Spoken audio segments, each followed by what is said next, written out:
지난 2021년 7월 서울 지역의 빌라 240여 채를 사들여 세를 놓다가 제주에서 숨진 빌라와 정모 씨 사건을 시작으로 최근 잇따라 발생한 빌라와 전세 사기 사건을 두고 경찰은 건축주, 분양 대행업자, 부동산 컨설팅업자, 그리고 명의 대여해준 이른바 바지 명의자 등이 한몸처럼 움직이며 사기를 저지르는 것으로 파악하고 있습니다. 한번 크게 한 몫을 챙기면 잠적했다가 다시 잠잠해지면 같은 수법으로 피해자를 양산하고 있습니다. 피해자들은 전세 임대차 계약 만기일이 돼서야 전세 보증금을 돌려받지 못한다는 사실을 알게 되었고, 전세 보증금 반환 보증에 가입했지만 빌라왕이 숨지는 바람에 주택도시보증공사 허그에서 통보할 대상이 없어 전세 보증금을 회수하기 어려운 상황이 되었습니다.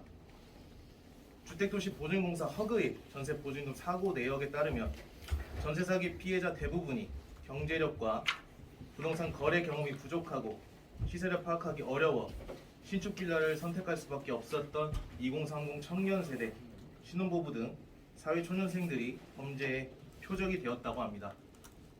우리 사회초년생들이 거액의 빚을 지고 사회생활을 하고 있는 매우 안타까운 상황입니다. 지난해 9월 국토교통부는 서울 강성구 화곡역 인근에 전세피해 지원센터를 설치하여 전세사기 피해자들에게 법률 상담, 금융 지원, 임시 거처 지원 등 종합적인 피해 지원 서비스를 원스톱으로 제공할 것이며 수요와 여건을 감안하여 전국적으로 확대할 계획이라고 밝혔습니다. 또한 임대차 계약 시 임차인들에게 스스로 위험을 방지할 수 있도록 폭넓은 정보를 제공할 것이며, 앞으로는 임대인 동의 없이도 임차인이 직접 선순위, 권리 관계 확인을 할 수 있는 권한을 부여하고, 이 부분은 공인중개사가 의무적으로 설명하며 표준 임대차 계약서에도 명시할 것이라고 발표한 만큼 현 정부 들어 전세 사기 피해에 대한 안전장치 마련에 많은 노력을 기울이고 있습니다. 본 의원 역시 세를 들어 살고 있는 한 청년의 입장에서 전세 사기에 대한 불안감을 느끼는 건 마찬가지입니다.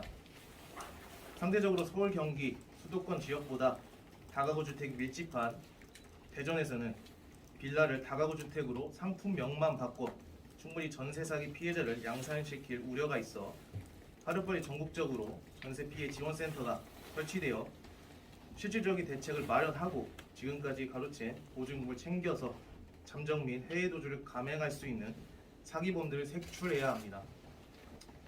전세 사기 범죄는 미래 세대의 꿈을 빼앗고 서민 경제를 파탄시키는 악재적인 범죄입니다. 실질적인 수사기관인 경찰에서는 구속수사를 원칙으로 엄벌에 처한다는 강한 의지를 보여줘야 합니다.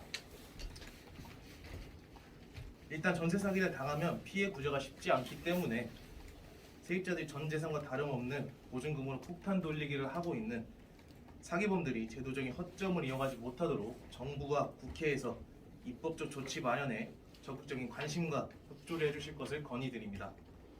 그리고 국토교통부, 경찰청, 지방자치단체와 같은 정부 기관들에서는 공조체계를 명확히 하여 전세 사기 피해자들이 재산 보호와 주거안정 지원 등 추가 범죄 피해 예방을 위한 대책 마련과 실태 조사를 강력히 건의드립니다.